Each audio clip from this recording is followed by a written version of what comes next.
ಪ್ರಮುಖವಾಗಿ ಏನ್ ಇಟ್ಕೊಂಡು ಹೋರಾಟ ಮಾಡ್ತೀವಿ? ನೋಡಿ, ಅತಿವೃಷ್ಟಿ ಪರಿಹಾರ ಎಲ್ಲ ರೈತರಿಗೂ ತಲುಪಿಲ್ಲ. ಪರಿಹಾರ ಕೊಡಬೇಕೋ ಬೇಡವಾ? ಕೊಡಬೇಕು. ಅದಕ್ಕಾಗಿ ನಮ್ಮ ಹೋರಾಟ. ಕೇಂದ್ರ ಸರ್ಕಾರ ಕಬ್ಬು ಬೆಳೆಗೆ FRP ನಿಗದಿ ಮಾಡಿದೆ, 3,550 ರೂಪಾಯಿ. ನೆರೆಯ ಹೊರೆಯ ರಾಜ್ಯಗಳು ಕೊಡ್ತಾ ಇದ್ದಾವೆ ಅದಕ್ಕೆ ಹತ್ತಿರದಲ್ಲಿ.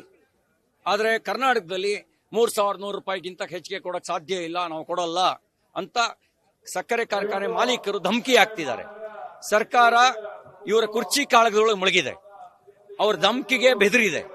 ಅದಕ್ಕಾಗಿ ನಾವು ಅವರಿಗೆ ಪ್ರಶ್ನೆ ಮಾಡ್ಲಿಕ್ಕೆ ಬಯಸ್ತೇವೆ, ನೀವು 82 ಜನ ಸಕ್ಕರೆ ಕಾರ್ಖಾನೆ ಮಾಲೀಕರ ಪರನೋ ಅಥವಾ 3 ಕೋಟಿ ರೈತರ ಪರನೋ ತೀರ್ಮಾನ ಮಾಡಿ. ಕಾಂಗ್ರೆಸ್ ಅವರು ಇದಕ್ಕೆ ಟೀಕೆ ಮಾಡ್ತಿದ್ದಾರೆ. ರೈತರು ಹೋರಾಟ ಮಾಡ್ಲಿ, ನಾವು ಸ್ವಾಗತ ಮಾಡ್ತೀವಿ, ಬಿಜೆಪಿ ಅವ್ರದ್ದು ಅಗತ್ಯತೆ ಏನಿಲ್ಲ ಅಲ್ಲಿ ಹೋರಾಟದಲ್ಲಿ. ಕಾಂಗ್ರೆಸ್ನವರು ನ್ಯಾಯ ಕೊಟ್ಟಿದ್ರೆ ರೈತರು ಬೀದಿಗೆ ಬರ್ತಿರ್ಲಿಲ್ಲ. ನಾಚಿ ಆಗಲ್ಲ ನಿಮ್ಗೆ?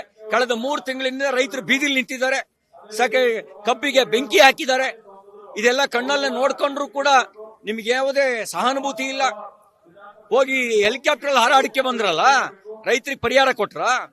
ಆ ಮೆಕ್ಕೆಜೋಳ ಖರೀದಿ ಮಾಡಿ ಅಂತೇಳಿ ಕಳೆದ 2 ತಿಂಗಳಿಂದ ಹೋರಾಟ ಮಾಡ್ತಿಲ್ವಾ? ಕೇಂದ್ರ ಸರ್ಕಾರ MSP ನಿಗದಿ ಮಾಡಿಲ್ವಾ? ಕೊಟ್ಟಿದ್ದೀರಾ ನೀವು ಪರಿಹಾರನ? ವನ್ಯಜೀವಿ ಸಂಘರ್ಷಕ್ಕೆ ಒಳಗಾಗಿರ್ತಕ್ಕಂಥ ರೈತರಿಗೆ ಏನ್ ನ್ಯಾಯ ಕೊಟ್ಟಿದ್ದೀರಿ ನೀವು? ಈ ಎಲ್ಲ ವಿಷಯ ಹೋರಾಟ ಮಾಡ್ತಾ ಇದೀವಿ ಸರ್. ಈಗಾಗಲೇ ಹರಿಯಾಣ ಮತ್ತೆ ಪಂಜಾಬ್ ರೈತರು ಹೋರಾಟ ಮಾಡಿದಾಗ ಯಾಕೆ ಕೇಂದ್ರ ಸರ್ಕಾರ ಎಚ್ಚೆತ್ಕೊಂಡಿಲ್ಲ? ಆಗ ಯಾಕೆ ಕೇಂದ್ರ ಸರ್ಕಾರಕ್ಕೆ ಬಿಜೆಪಿ ಅವ್ರು ಪ್ರಶ್ನೆ ಮಾಡಿಲ್ಲ? ಈಗ ಕೇವಲ ರಾಜ್ಯ ಸರ್ಕಾರಕ್ಕೆ ಪ್ರಶ್ನೆ ಅಂತ.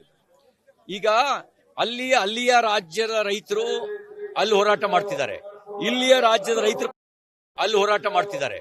ಇಲ್ಲಿಯ ರಾಜ್ಯದ ರೈತರ ಪರವಾಗಿ ನಾವು ಹೋರಾಟ ಮಾಡ್ತಾ ಇದೀವಿ.